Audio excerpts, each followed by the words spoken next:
செல்வியே என் தேசம் நீயடி திசை காட்டிடும் சுட்டும் வரலும் நீயடி வைத்தாலும் இசை நீயடி அடித்தாலும் மலரின் கொடி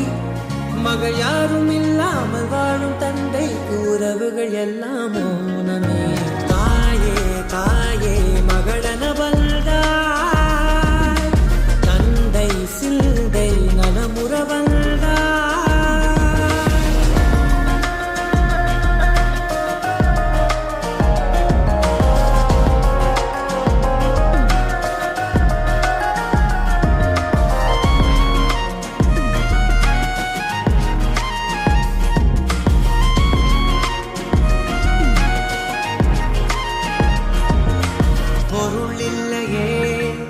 சிறு பொண்ணும் இல்லையே பணம் காசிலே இந்த பாசம் இல்லையே அன்பான மகள் வந்தார் அம்பானி நானாகிறே இந்த இன்ப மகாராஜ பெற்ற புது ரோஜ எலிசபெத் ராணியின் பேத்தியே